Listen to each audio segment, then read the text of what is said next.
পালিয়েছে, বায়তুল মোকাররম ছেড়ে প্রধান খতিব পালিয়েছে, ক্যাবিনেট ছেড়ে মন্ত্রীরা পালিয়েছে, ফ্যাসিস্টের দোসররা গা ঢাকা দিয়েছে। তবে উদ্বেগের বিষয় হচ্ছে পলাতক এই ফ্যাসিস্টের চক্রের মনে এখনো কোনো অনুতাপ, অনুশোচনা নেই। প্রিয় ভাই ও বোনেরা, হাজারো শহীদের রক্ত স্নাত রাজপথে ফ্যাসিবাদ বিরোধী অভূতপূর্ব জাতীয় ঐক্য গড়ে উঠেছে।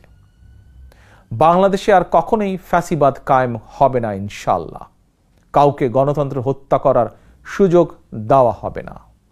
বাংলাদেশকে আর কখনোই তাবেদার রাষ্ট্রে পরিণত করতে দেওয়া হবে না ইনশাআল্লাহ। আমি মনে করি এসব প্রশ্নে জাতীয় ঐক্য বহাল আছে, থাকবে ইনশাআল্লাহ।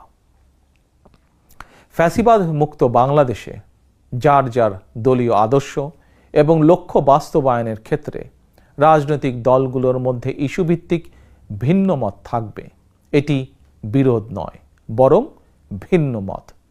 এটি গণতন্ত্রের সৌন্দর্য।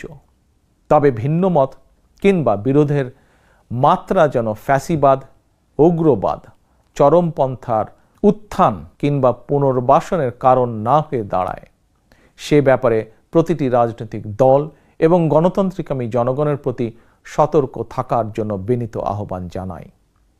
আমি মনে করি প্রতিটি রাজনৈতিক দল যার যার দলীয় কর্মসূচি কিংবা এজেন্ডা নিয়ে জনগণের আদালতে যাবেন। জনগণ কোনটি গ্রহণ করবেন কিংবা কোনটি বর্জন করবেন, এটি সম্পূর্ণ জনগণের এখতিয়ার। এভাবেই প্রতিদিনের রাজনৈতিক চর্চার মধ্য দিয়ে রাষ্ট্র জনগণকে শক্তিশালী করে তুলতে হবে।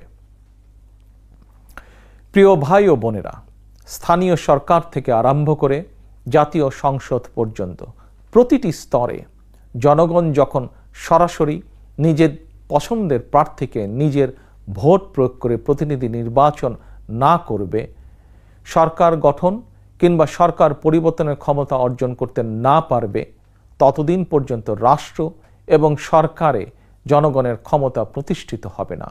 তাই আসুন, রাষ্ট্র, সরকার, শাসন, প্রশাসন পরিচালনায় আর প্রতিদিনের কার্যক্রমে জনগণের গণতান্ত্রিক রাজনৈতিক অধিকার চর্চা প্রয়োগের সুযোগ সৃষ্টির মাধ্যমে আমরা জনগণকে রাজনৈতিকভাবে শক্তিশালী করে গড়ে তুলি।